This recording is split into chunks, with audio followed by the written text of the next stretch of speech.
নমস্কাৰ ইতিমধ্যে হৈ যোৱা ভিডিও দুটাত মই তৰ্জনী আঙুলি আৰু মধ্যমা আঙুলিৰ বিষয়ে মই ক'লো আজি ক'বলৈ ওলাইছো অনামিকা আঙুলি অৰ্থাৎ ৰিং ফিংগাৰ এই ৰিং ফিংগাৰটো হৈছে অনামিকা আঙুলিটো হৈছে ৰবিৰ আঙুলি এই আঙুলিৰ দ্বাৰা ব্যক্তিৰ ব্যক্তিত্ব শিল্পীসুলভ মনোবৃত্তি সৌন্দৰ্য পিপাসু মন সকলোবোৰ বুজিব পাৰি মহান কবি খ্যাতিমান সংগীতজ্ঞ শিল্পী ভাস্কৰ বক্তা এই সকলোবোৰ এই ৰবিৰ আঙুলিৰে ৰবিৰ আঙুলিয়ে নিৰ্ধাৰণ কৰে এই আঙুলি সমান দীঘল আৰু ৰঙচুৱা হলে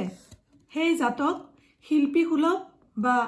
কলাত্মক দিশৰ যিকোনো এটা দিশৰ হলেও বিখ্যাত হোৱাৰ সম্ভাৱনা হুচায় এই আঙুলিটো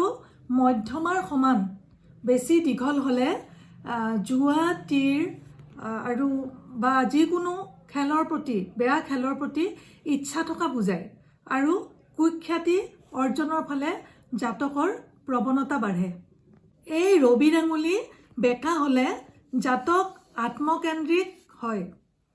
সকলোৰে লগত মিলিব নোৱাৰে আৰু শিল্পজ্ঞান কম থাকে ৰবি আৰু বুধৰ আঙুলিৰ মাজত যদি ব্যাপক ব্যৱধান হয় তেন্তে তেনে ব্যক্তি সম্পূৰ্ণ স্বাধীনচিতীয়া হয়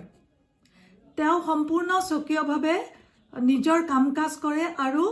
অন্যই তেওঁৰ মন বিচলিত কৰিব নোৱাৰে আৰু অন্যই কি কৰে সেইটো তেওঁৰ বিচাৰ্য নহয় শনি আৰু ৰবিৰ আঙুলি পৰস্পৰ যদি সংলগ্ন হয় তেনেহলে সেই ব্যক্তি শুভ চিন্তাৰ গৰাকী হয় আজিলৈ ইমানতে এৰিছো ধন্যবাদ